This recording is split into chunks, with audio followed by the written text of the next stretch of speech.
Welcome back to the channel. Thank you so much for stopping by. I really appreciate it. I, of course, am Lewis Porter Jr. And today we're going to start with a really hot one that just popped up literally minutes ago on my thread that will kind of have I guess, an influence what I'm talking about. So let's just get into it. Is organized play supported on virtual tabletop, aka VTT? Better question, why isn't it supported on VTT? So before I even get really into what I plan to talk about, this notice just came up, so I thought it'd be kind of cool to talk about Paizo and Foundry Virtual Tabletop Content Partnership.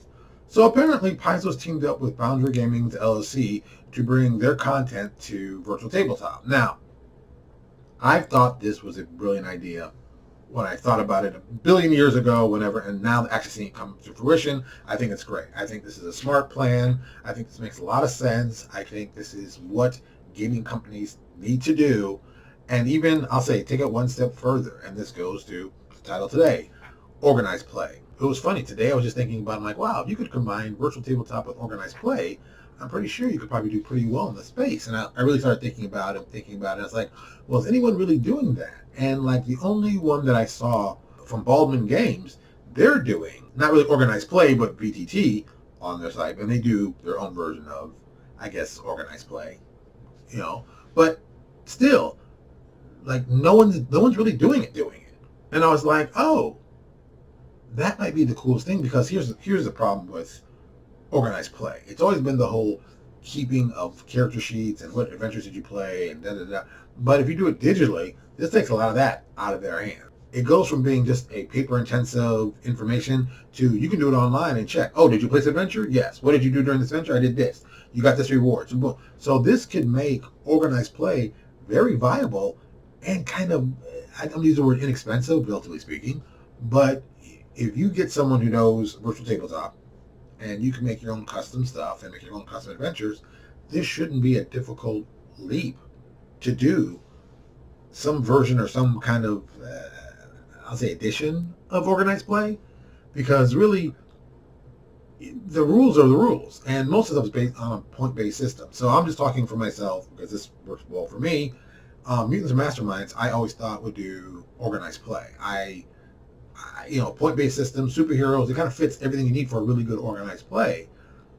But now with it going with virtual tabletop, this might be another piece to make it even go further in that direction. So I'm really kind of excited about this. I mean, I'm talking pretty fast about this, and I'm like, ooh, because, I mean, the news today with Paizo making this team up really could make a really easy transition from going from just the stuff they're doing to doing organized play online, VTT, and getting people involved with it.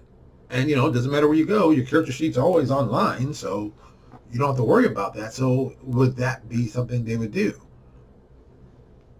I don't know. I think that might be an interesting part of it. I think, as I believe, organized play is really the marketing arm for a smart company to get out there to get people playing their games and getting them interested. And if they can do that on a virtual tabletop, that, even they can play it even at cons that way. I mean, it's possible to play at cons that way. Maybe this is something new. Maybe this makes it even more interesting. Like, you could have regional adventures only fit for very specific regions based on the IP address. Oh, this IP address is coming from this location. Well, you can only place adventure if you live in that location. Or if you want to get even crazier, this goes to another thing I thought, you can do it like by stores.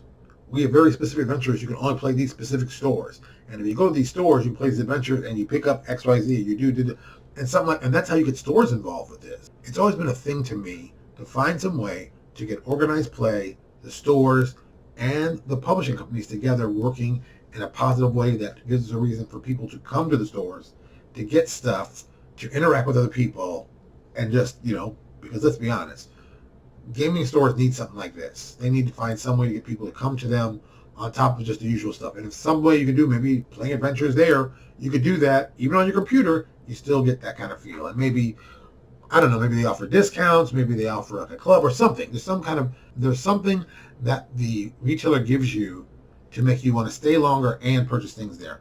I don't know what it is. I don't know what the thought process is, but I know that this is a good thing. I know this is a smart thing, and I know if somebody figures this out, like I said before, whoever figures out this organized play now with virtual tabletop, you could take control of the industry in a really great way, and more importantly, make a ton of money And the more money you make, the more stable the environment becomes and the more people want to play.